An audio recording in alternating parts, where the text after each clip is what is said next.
Next up, we got to talk about a former Giant. We had a couple actually former Giants in this group, which is weird enough because I actually skipped when I looked up a list of available corners.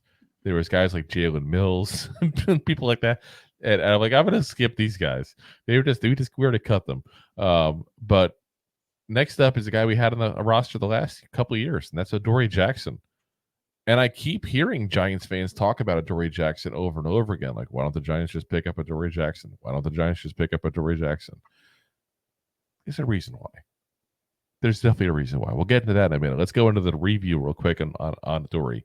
So, very young for the at least compared to the rest of the people in this group. Not very young overall for corner, but he's 28 years old, 5'11", 185 pounds. Last year with the Giants, 14 games, 63 tackles, 1 interception, which returned for a touchdown, 8 passes deflected, and 48.6 PFF grade, which is very low.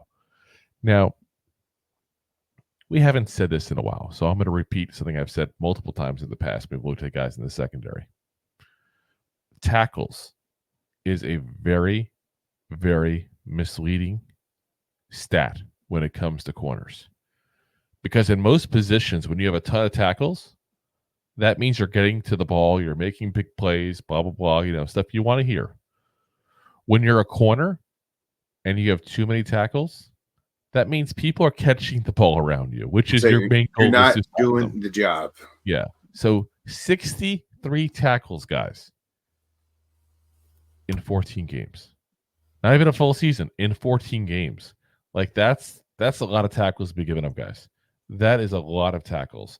So let's do the math here. That'd be 77 tackles in the season, which is obscene amount of tackles, guys. Yeah. And this is not a guy who played against the run well. Like, you could even throw that in there. Like, okay, maybe there's a corner who really likes to run up to the line and, stop the run and stuff like that. And he gets a couple of tackles each game because of that. And that's what brings his stats up. No, Adoree Jackson avoided the run. Like the plague. Yes, absolutely avoided it. Like, oh God, the running back's coming to me. No. Yeah. Like, that was one of the issues the Giants had with them. Adoree Jackson it was noticeable last year that he was kind of dogging a little bit. He was not putting us all out there. He was taking, I don't want to say full on taking plays off, but he was avoiding the big hits in the running game. He really wasn't giving it at all, it looked like. So he was having flashbacks from that kick return. Yeah, and that's not coming from me, guys. That's coming from Giants beat reporters who have inside information, obviously. This is coming from, multiple sources that Adoree Jackson is persona non grata in the Giants locker room and in the Giants front office there because of these issues, because he went out for himself at that point as opposed to the team. When the rest of the team hadn't given up and didn't stop fighting, he stopped. Yeah. I don't know why you'd want a guy like that in your on your team. Not to mention the fact fight, get out.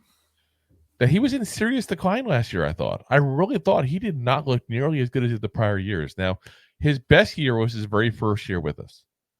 Guess what, though, guys? He was a CB2. Coincidence that he looked the best when he was a CB2? I don't think so. Bradbury was the number 1 in that first year. Yeah, it's true. So, yeah, that's why he looked so good. He was playing lesser talent. Then he was serviceable last year. 2 years ago. Didn't look great, but he was serviceable, in 22. And then in 23, like I said, he just that production just dropped, guys. And you got to wonder if some of it is his injuries. Every single year he got injured, whether with us, whether with Tennessee originally. Every single year Adoree Jackson got injured. And it was always like a couple of games. It was never like the I'm out for the year kind of move. But every year was a couple of games he'd be out for. And you wonder if at one point these injuries have kind of taken their toll on his body and he's just not as quick as he used to be. Because that was Adoree Jackson's big thing, was his speed. He's extremely fast, not very physical. So fast corners depend on their speed. The second they start losing their speed, yeah, it's not good. That's kind of game over for their career a lot of times. And I think that's what's exactly going on with Adoree Jackson. And I think everybody saw it. Everybody saw that he's in decline, like a fast decline. Everybody saw that he was dogging it, not playing the run game and that kind of stuff. And listen, and they don't want that. And there's some animosity towards the end of the year, like that wasn't talked about, but Yeah. Yeah. So like I said, to me, that reunion is not happening.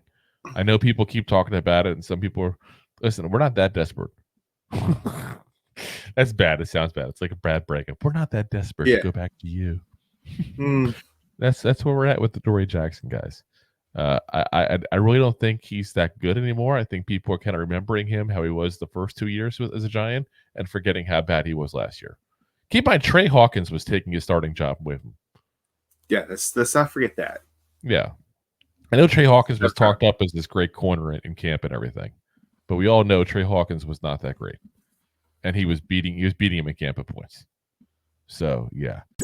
If you like that clip, then you will love the full episodes too. Find us on your favorite podcast app and look for us on all your favorite social media platforms. Thanks so much. Please, I'm begging you. Please.